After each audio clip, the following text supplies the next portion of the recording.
जगह पर स्ट्राइक्स हुई है। कोटली में अब्बास कैंप में भी स्ट्राइक हुई है। वही आगे बढ़ते हैं क्योंकि 9 ठिकाने थे जिन्हें पूरी तरह से तबाह किया गया। बरनाला कैंप में, भिंबर में स्ट्राइक की गई है।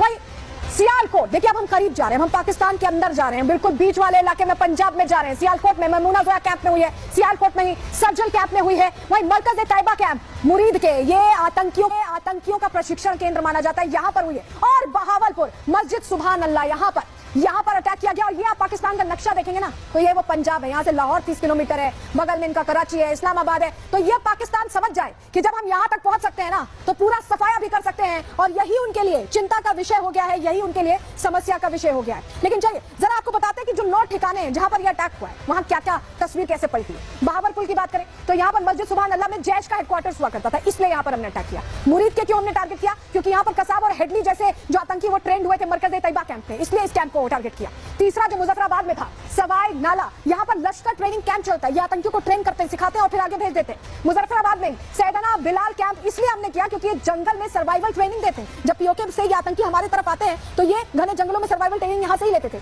वहीं गुलपुर कैंप की बात करें तो ये भी आतंकी ट्रेनिंग कैंप था जिसे हमने ध्वस्त किया, हमने स्ट्रेटेजिक तरीके से अटैक किया, ऐसे नहीं किए।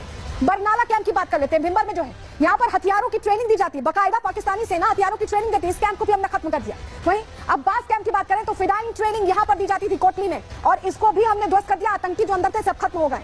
वहीं सर्जलपुर कैंप की बात करें तो यहाँ भी सियालकोट में आतंकी ट्रेनिंग दी जाती थी, इसे भी हमने पूरी तरह से निस्तनाबूद कर दिया। हमने दरअसल जड़ पर काम किया, जहां से आतंक ओरिजिनेट होता है वहां से काम किया। सियालकोट में ही महमूना जोया कैंप है। पठानकोट हमले की प्लानिंग यहाँ भी यहीं से की गई थी, बताया जाता है कि आतंकी यहीं पर थे। तो आप समझिए कि सिर्फ हमने पहलगाम का बदला नहीं लिया, बल्कि हमने जो तमाम अब तक अटैक्स हुए उनमें जितने भी लिंक्स आए हैं उनका हमने बदला ले लिया। आप समझिए ये पूरी तरह से हमने बता दिया है कि हम कहीं भी थकने रुकने वाले नहीं हैं, और अगर आप हमारी तरफ आंखें तरेंगे तो हम आपकी आंखें निकालने की ताकत रखते हैं। और अब ऑपरेशन सिंदूर क्योंकि नाम दिया है, क्योंकि महिलाओं का सुहाग गुजारा था, तो महिला ऑफिसर्स नहीं है। जब आज प्रेस कॉन्फ्रेंस हुई है सेना की, उसमें जिम्मा संभाला, कमान संभाली और खुलकर जवाब दिया जो पाकिस्तान तक जा रहा है। सुनिए कैसे बता रही है वो कि पूरी जो कार्रवाई हुई है, पूरा ऑपरेशन कैसे हुआ है। ऑपरेशन सिंदूर 22 अप्रैल को पहलगाम में हुए विभत्स आतंकवादी हमले के शिकार मासूम नागरिकों व उनके परिवारों को न्याय देने के लिए लॉन्च किया गया था।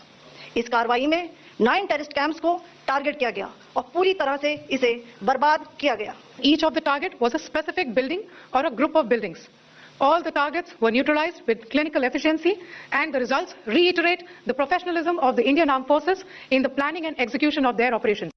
जिन ठिकानों को ध्वस्त किया गया उनकी पूरी कहानी भी अब जान लीजिए, क्योंकि अभी तक तो हमने आपको ट्रेलर दिखाया, अब जरा पूरी डिटेलिंग के साथ आपको पूरी कहानी समझाते हैं कि इन्हीं पर कार्रवाई क्यों की गई है। देखिए सवाई नाला की बात करें तो ये एलओसी से महज 30 किलोमीटर की दूरी पर है, और यहाँ पर लश्कर तैयबा का आतंकी ट्रेनिंग सेंटर है, जहाँ 200 से 250 आतंकी रखने की क्षमता यहाँ पर थी।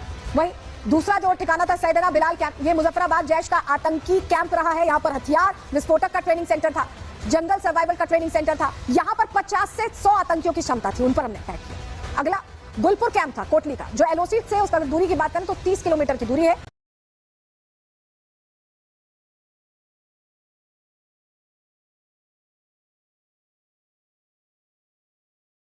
और ये भी लश्कर तैयबा का बेस कैंप माना जाता है। रजौरी पुंछ में घुसपैठ के लिए यहीं से ये आतंकी भेजते थे, ये सक्रिय रहता था, इसको भी ध्वस्त किया। बरनाला कैंप भिंबर में एलओसी से दूरी आपको बताएं तो 9 किलोमीटर की दूरी थी। यहाँ हथियार, हैंडलिंग, आईडी, ये ट्रेनिंग सेंटर था जो चला रहे थे, जंगल सर्वाइवल की भी ये ट्रेनिंग दिया करते थे यहाँ पर। अब्बास कैंप जो कोटली में था, एलओसी से दूरी 13 किलोमीटर थी, और लश्कर तैयबा का फिदाइन कैंप ये था। ये कैंप जो थे यहाँ से अलग अलग घटनाओं को पहले अंजाम दिया जा चुका है, और यही वजह है कि ये हमारे रडार पर पहले से थी, हमारे पास फेहरिस्त पहले से तैयार थी। सर्जल कैंप में सियालकोट में इंटरनेशनल बॉर्डर से दूरी 6 किलोमीटर है, हथियार गोला बारूद का सप्लाई सेंटर इसे बताया गया। महमूना जोया कैंप की अगर हम बात कर लें तो ये सियालकोट में है, और इंटरनेशनल बॉर्डर से दूरी इसकी 12 से 18 किलोमीटर है। ये हिजबुल मुजाहिदीन का बड़ा कैंप, काफी बड़ा कैंप है, और कठुआ में आतंक फैलाने का ये केंद्र माना जाता है। मरकज तैयबा की बात करें, इस कैंप की अगर हम बात करें तो ये मुरीद के इंटरनेशनल बॉर्डर से दूरी इसकी 18 से 25 किलोमीटर माफ कीजिएगा है, और मुरीद के को माना जाता है कि प्रशिक्षण केंद्र, यहीं से आतंकी ये भेजते हैं, बनाते हैं। लश्कर तैयबा का मुख्यालय भी है, और कैंप से लादेन का पूरा 1 करोड़ का फंडिंग का यहाँ से जनरेशन हुआ था, ये भी जानकारी है। मरकज सुभान अल्लाह बहावलपुर की अब बात कर रहे हैं, यहाँ पर इंटरनेशनल बॉर्डर से दूरी 100 किलोमीटर के लगभग है। जैश ए मोहम्मद का मुख्यालय है, रिक्रूटमेंट करना, ब्रेन वॉश करना, इन्हें ट्रेन करके भर्ती करना, ये सारा काम इन्हीं सेंटर से किया जाता। तो ऐसे में इन सेंटर्स को ध्वस्त कर दिया जहां से ये आतंकी फैक्ट्री चलाते थे। इस बीच बड़ी खबर मिल रही है, आपको बताएं यूएनएससी के देशों को ऑपरेशन सिंदूर की जानकारी दे दी गई। राजनयिकों को यह जानकारी दी है और विदेश मंत्रालय बुलाए गए हैं। यूएनएससी देशों के राजनयिक, यूएस, रूस, फ्रांस के राजनयिक पहुंचे हैं विदेश मंत्रालय। ब्रिटेन और चीन के राजनयिकों को भी इसकी जानकारी दे दी गई है। तो भारत ने जो कदम उठाया है उसको लेकर भारत मुखर होकर बता भी रहा है। यूएनएससी के जो सदस्य देश हैं उनके राजनयिकों को बकायदा इसकी जानकारी दी गई है। आपको बताएं कि जिस तरह से ऑपरेशन हुआ है पूरी दुनिया ने देखा है कि भारत ने अब हिसाब किताब करने का जब अगर सोच लिया तो सोच